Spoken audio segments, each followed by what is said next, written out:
नमस्कार, मैं रवीश कुमार। चलिए जानते हैं देश दुनिया की तमाम महत्वपूर्ण खबरों को सिर्फ 5 मिनट में। लेकिन आगे बढ़ने से पहले अगर आपने अभी तक इस वीडियो को लाइक नहीं किया है तो कृपया लाइक कर दें, चैनल को सब्सक्राइब करें और कमेंट में जरूर बताएं कि आप ये वीडियो कहां से देख रहे हैं। बिहार में गुंडों को मंत्री बना रखा है।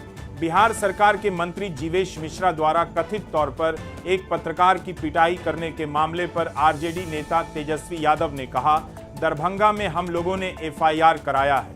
अराजकता इस तरफ फैली हुई है कि बनारस बिहार के बाद है, दरभंगा में हम लोगों ने एफआईआर कराया है। नेता प्रतिपक्ष को जाकर एफआईआर कराना पड़ रहा है, ऐसी स्थिति है। 2005 से पहले ऐसा नहीं होता था कि जिस तरह पत्रकार को गाली देकर पीटा जा रहा है, गुंडों को मंत्री बना रखा है। ऐसे लोग बिहार का क्या भला करेंगे। देशभक्ति की बात करने वालों चुल्लू भर पानी में डूब मरो चीफ असदुद्दीन ओवैसी ने एशिया कप में भारत पाक मैच के बाद तीखी प्रतिक्रिया दी है। उन्होंने बीजेपी सरकार पर निशाना साधते हुए पूछा कि पहलगाम आतंकी हमले में 26 लोगों की जान की कीमत ज्यादा है या मैच से हुई कमाई की। बीजेपी वालों को चुल्लू भर पानी में डूब मरना चाहिए। बीजेपी देशभक्ति की बात करती है, लेकिन जब क्रिकेट मैच की बात आती है तो वह रुख बदल लेती है। योगी राज में यूपी में पाकिस्तान, ये सुनकर धक्का लगा। शंकराचार्य अभिमुक्तेश्वरानंद ने रामभद्राचार्य के मिनी पाकिस्तान वाले बयान पर प्रतिक्रिया दी है। शंकराचार्य ने कहा, उत्तर प्रदेश में योगी आदित्यनाथ कई सालों से मुख्यमंत्री के रूप में विराजमान है। उनके राज्य में रामभद्राचार्य कह रहे हैं कि पश्चिमी उत्तर प्रदेश पाकिस्तान बन रहा है। योगी राज में पाकिस्तान, ये कैसी बात है। यह सुनकर धक्का लग रहा है। गड़बड़ी मिली तो पूरी एसआईआर रद्द कर देंगे। बिहार में चल रहे एसआईआर के खिलाफ लगी याचिकाओं पर एससी में सुनवाई हुई। प्रक्रिया का पालन नहीं करने के आरोप पर एससी ने कहा, हम यह मानकर चलेंगे कि चुनाव आयोग अपनी जिम्मेदारियों को जानता है। अगर कोई गड़बड़ी हो रही है तो हम इसको देखेंगे। अगर बिहार में एसआईआर के दौरान इसी द्वारा अपनाई गई कार्यप्रणाली में कोई अवैधता पाई जाती है तो पूरी प्रक्रिया को रद्द किया जा सकता है। हम एसआईआर पर टुकड़ों में राय नहीं दे सकते। भारत पाक मैच बॉयकॉट कर जनता ने बीजेपी को दिया संदेश। सौरभ भारद्वाज ने प्रेस कॉन्फ्रेंस में बीजेपी पर तंज कसा है। उन्होंने कहा कि देश में तमाम विरोध के बावजूद बीजेपी सरकार ने भारत पाकिस्तान का क्रिकेट मैच करवाया, लेकिन टिकट खरीदने के बावजूद तमाम भारतीय स्टेडियम में मैच देखने नहीं गए। दुबई में हुए भारत पाक क्रिकेट मैच का बॉयकॉट कर लोगों ने केंद्र सरकार को संदेश दिया कि वह गलत कर रही है। जिनकी रगों में सिंदूर दौड़ रहा था, उसी कराया मैच। एशिया कप में भारत पाकिस्तान मैच को लेकर आरजेडी नेता तेजस्वी यादव ने बड़ा हमला बोला है। उन्होंने कहा कि जिन लोगों की रगों में सिंदूर दौड़ रहा था, उन्होंने ही मैच कराया। पाकिस्तान बीजेपी का पार्टनर है, ये सबको पता है। ये अपनी सहूलियत के हिसाब से रगों में कभी सिंदूर दौड़ता है तो कभी सीज फायर हो जाता है। पीएम मोदी ने खुद कहा था कि उनकी रगों में सिंदूर दौड़ता है, तो अब वह इस मुद्दे पर चुप क्यों है। कप्तान सूर्य कुमार यादव की औकात है तो दिल्ली अध्यक्ष सौरभ भारद्वाज ने इंडिया पाक मैच को लेकर विवादित बयान दिया है। उन्होंने कहा, कप्तान सूर्य कुमार यादव ने कहा कि मैं ये जीत शहीदों को डेडिकेट करता हूं। अगर सूर्य कुमार बीसीसीआई और आईसीसी की औकात है तो तुम्हें चुनौती देते हैं कि जितना पैसा तुमने मैच से कमाया है वो उन शहीदों की विधवाओं को दे दो। हम मान जाएंगे कि तुमने ये मैच डेडिकेट किया है। ये करने की इनकी हिम्मत और औकात दोनों नहीं है। हम बंटेंगे नहीं, आगे बढ़ेंगे। भागवत आरएसएस प्रमुख मोहन भागवत ने कहा, भारत तमाम भविष्यवाणियों को गलत साबित करते हुए विकास के पथ पर आगे बढ़ रहा है।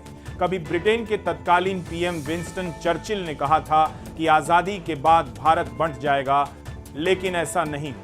भारत ने उन्हें गलत साबित कर दिया। आज इंग्लैंड खुद विभाजन की स्थिति में जा रहा है, लेकिन हम नहीं बंटेंगे, हम आगे बढ़ेंगे। हम एक बार विभाजित हो गए थे, लेकिन हम फिर से एकजुट होंगे। जंग खत्म करने का एक ही रास्ता। कतर में हमले को लेकर इजराइल की आलोचना हो रही है। इस बीच इजराइल के प्रधानमंत्री बेंजामिन नेतन्याहू ने एक्स पर लिखा, कतर में रह रहे हमास के आतंकवादी प्रमुखों को गाजा के लोगों की कोई परवाह नहीं। उन्होंने युद्ध को अंतहीन रूप से जारी रखने के लिए युद्ध विराम के सभी प्रयासों को रोक दिया। हमास के नेताओं को खत्म करके ही जंग को रोका जा सकता है। सूर्य कुमार ने सेना को समर्पित की जीत। पाक को हराने के बाद भारतीय टीम के कप्तान सूर्य कुमार यादव ने पहलगाम हमले के पीड़ितों को याद किया। उन्होंने कहा, बस कुछ कहना चाहता था और यह बिल्कुल सही मौका है। हम पहलगाम आतंकी हमले के पीड़ितों के लिए साथी सेना को समर्पित की परिवारों के साथ खड़े हैं। इस जीत को अपने देश के सेना के जवानों को समर्पित करते हैं। आशा है कि वे हमें प्रेरित करते रहेंगे। हमें जब भी मौका मिलेगा हम उन्हें मैदान पर मुस्कुराने का और भी कारण देंगे। तेजस्वी यादव ने पूछा, मंत्री पर कार्रवाई क्यों नहीं? तेजस्वी यादव ने आरोप लगाया कि मंत्री जीवेश मिश्रा ने उनके निर्वाचन क्षेत्र दरभंगा के जाले में सड़क निर्माण के बारे में सवाल पूछने पर एक पत्रकार के साथ दुर्व्यवहार और गाली गलौज की। तेजस्वी ने कहा, बिहार में यही हो रहा है और कानून व्यवस्था की हालत ऐसी है। अगर सबके लिए समान कानून होता तो कोई कार्रवाई क्यों नहीं हुई? पीएम, सीएम और सरकार के सभी लोगों को बताना चाहिए कि बिहार में क्या हो रहा है। मैच हारने के लिए पाक को बड़ी रकम का ऑफर दिया गया। भारत पाकिस्तान क्रिकेट मैच को लेकर नेता सौरभ भारद्वाज ने बड़ा दावा किया है। उन्होंने एक्स पर पोस्ट में लिखा, बिग ब्रेकिंग सुनने में आ रहा है। भारत पाक मैच में अंतर्राष्ट्रीय स्तर पर अरबों डॉलर का सट्टा लगा है और पाक टीम के कुछ खिलाड़ियों को मैच हारने के लिए बड़ी रकम का ऑफर दिया गया है। वैसे तो पाकिस्तानी क्रिकेटरों का कोई ईमान नहीं है, धंधा है पर गंदा है। भारत का पलड़ा भारी देख पाक फैन ने पहनी Indian Jersey. Video viral. India पाक मैच के दौरान का एक वीडियो सोशल मीडिया में तेजी से वायरल हो रहा है। वीडियो में देखा जा सकता है कि शख्स ने पहले पाक की जर्सी पहन रखी है, लेकिन भारत का पलड़ा भारी देख उसने ऊपर से भारतीय जर्सी पहनी और नाचने लगा। यह देख आसपास मौजूद भारतीय फैंस बेहद खुश नजर आए। उन्होंने भी इस बात को सेलिब्रेट किया।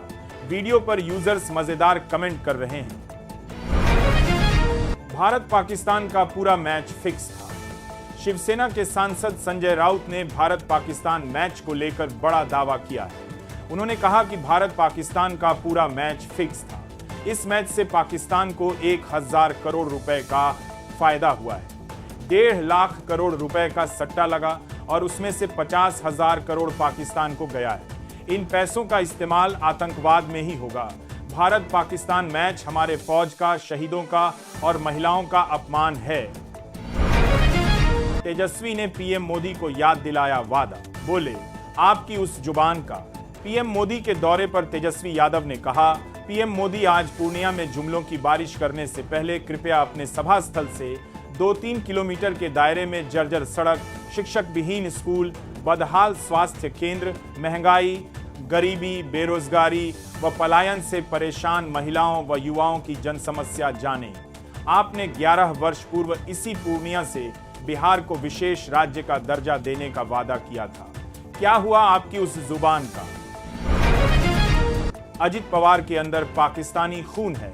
भारत पाकिस्तान मैच को लेकर महाराष्ट्र के डिप्टी सीएम अजित पवार की टिप्पणी, मैच को खेल के नजरिए से देखा जाना चाहिए, पर शिवसेना के सांसद संजय राउत ने महाराष्ट्र के डिप्टी सीएम अजित पवार पर तीखा हमला बोला है। राउत ने कहा, अगर अजित पवार ऐसा कहते हैं तो इसका मतलब है कि उनके अंदर पाकिस्तानी खून है। यह भाषा एक देशभक्त नागरिक की नहीं हो सकती। एससी के फैसले का 50% स्वागत करते हैं। वक्फ संशोधन अधिनियम पर आए सुप्रीम कोर्ट के फैसले पर सपा नेता डॉ. एसटी हसन ने प्रतिक्रिया दी है। उन्होंने कहा कि एससी के आदेश का 50% स्वागत करते हैं। अभी इंसाफ पूरा नहीं मिला है। अब हिंदू मठ मंदिरों की कमेटी में क्या मुसलमान भी सदस्य होंगे? जैसे वक्फ बोर्ड में गैर मुस्लिमों को इजाजत दी गई है। उन्होंने कहा कि राज्य सरकारों और केंद्र सरकार ने वक्फ संपत्तियों पर सबसे अधिक अवैध कर रखे हैं। भड़के एसीसी चीफ, कहा खेल में राजनीति को घुसेड़ना। पाकिस्तान क्रिकेट बोर्ड के अध्यक्ष और एसीसी के प्रमुख मोहसिन नकवी ने भारतीय टीम की आलोचना की है। उन्होंने टीम इंडिया द्वारा पाकिस्तानी टीम से हाथ मिलाने से इनकार किए जाने पर कहा, खेल में राजनीति को घुसेड़ना खेल भावना के खिलाफ है। उम्मीद करते हैं कि आगे सभी टीमें जीत को गरिमा के साथ सेलिब्रेट करेंगी। पीएम मोदी के दौरे पर निर्दलीय सांसद पप्पू यादव का बयान। पीएम मोदी के दौरे पर पूर्णिया से निर्दलीय सांसद पप्पू यादव ने कहा, क्या आपने कभी केंद्र सरकार का कोई वादा देखा है? मैंने 1 साल में अपने सभी वादे पूरे किए। बिहार में एक भी स्मार्ट सिटी क्यों नहीं है? सीएम नीतीश कुमार ने पटना में एक केंद्रीय विश्वविद्यालय की मांग की। क्या वह वो दे सकते हैं? मैं निश्चित रूप से पीएम मोदी का स्वागत और अभिनंदन करूंगा। वह हमारे लिए एक महत्वपूर्ण अतिथि हैं। एससी ने बेहतरीन फैसला दिया, अब वक्फ के नाजायज कब्जे हटेंगे। मुस्लिम जमात के राष्ट्रीय अध्यक्ष मौलाना शहाबुद्दीन रजवी ने कहा, एससी ने वक्फ अधिनियम 2025 पर फैसला सुना दिया है। मैं एससी के फैसले का स्वागत करता हूं। हमें एससी से उम्मीद थी कि गरीब, कमजोर, लाचार मुसलमानों का ख्याल रखते हुए अच्छा और बेहतरीन फैसला देगा। वक्फ की जमीन पर नाजायज कब्जा है, घोटाले किए गए हैं, इसका हिसाब किताब होना जरूरी है। अब कब्जे की जमीनें मुक्त होंगी और उन पर अनाथालय, स्कूल, कॉलेज बनेंगे। ऊर्जा मंत्री हाय सपा का जोरदार प्रदर्शन। पुलिस से नौकझोंक जालौन में सपा कार्यकर्ताओं ने स्मार्ट मीटर और बिजली के निजीकरण का विरोध किया। सपा कार्यकर्ताओं ने उरई जिला मुख्यालय पहुंचकर नहीं चाहिए स्मार्ट मीटर और ऊर्जा मंत्री हाय के नारे लगाए। विरोध प्रदर्शन कर रहे सपा नेताओं की पुलिस से नोकझोंक भी हुई। सपाइयों ने अपनी मांगों का ज्ञापन डीएम को सौंपा। सपाइयों ने कहा कि अगर मांगे पूरी नहीं हुई तो पूरे प्रदेश में बड़ा आंदोलन किया जाएगा। नया वक्फ कानून, कुछ धाराओं पर सुप्रीम कोर्ट ने लगाई रोक।